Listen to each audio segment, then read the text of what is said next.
Chapter 5: Journey Towards Independence. According to Myanmar Digital News, an independent nation is one where it has its own territory or land with known and recognized borders. It must have inhabitants who had been living there since the time of their forefathers on that territory.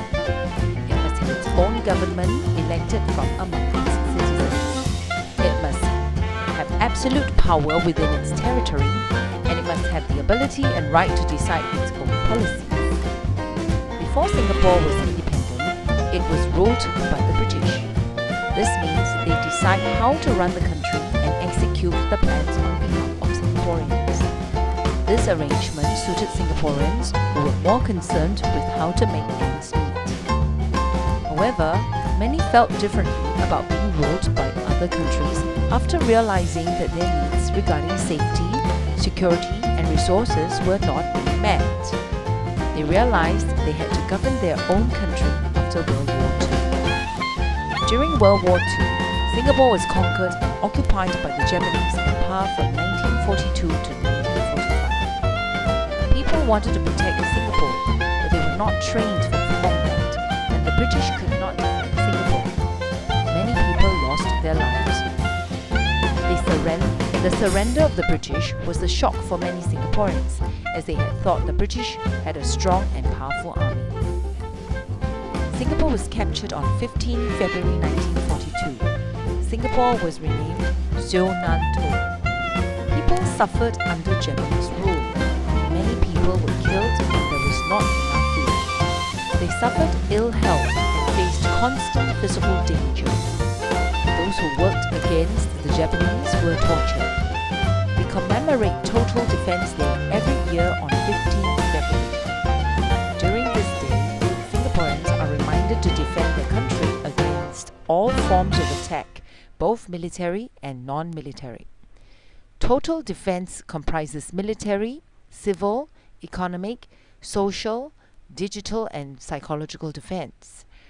On 15 August 1945, the British were forced to surrender. They surrendered after an American B-29 bomber dropped the world's first deployed atomic bomb over the Japanese city of Hiroshima on August 6, 1945 during World War II.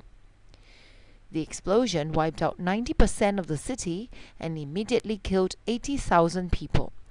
Tens of thousands more would later die of radiation exposure.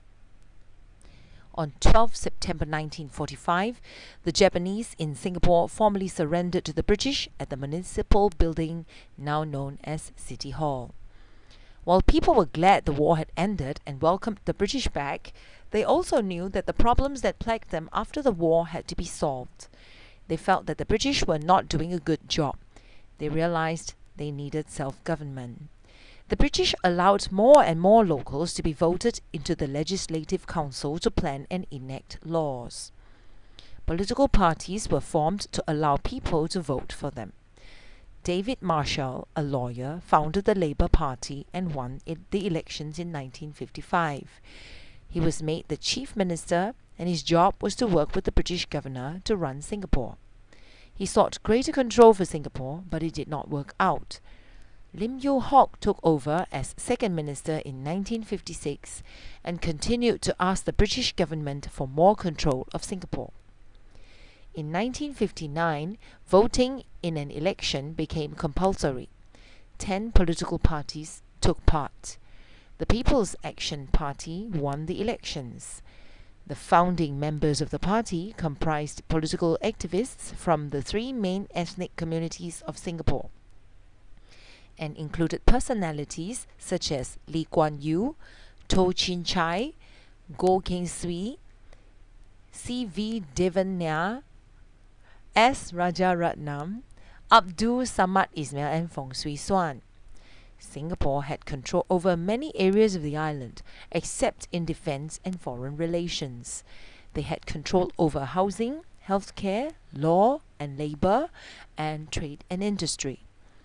Although Singaporeans had much control, they wanted full control. The British felt the island nation was too small to survive on its own. Hence, Singapore planned to merge with a bigger country, such as Malaya, so that it could defend itself. Malaysia was called Malaya before 1963. It became Malaysia after Singapore, Sarawak and Sabah joined it in 1963. Malaya had been independent since 1957.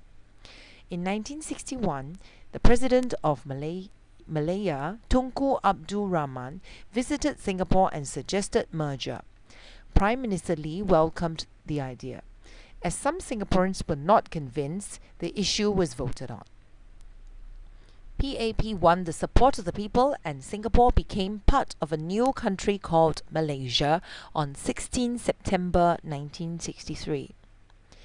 How did Singapore become separated from Malaysia? After many disagreements, including how different races should be treated and how businesses should be run, the Tunku made a decision. To prevent racial riots from happening again, Singapore agreed to leave Malaysia. An agreement to separate was signed. Singapore became independent on 9th August 1965.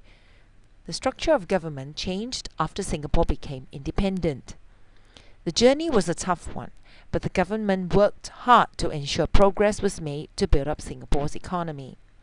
The government had to ensure investments from other countries were attracted and jobs were created for Singaporeans.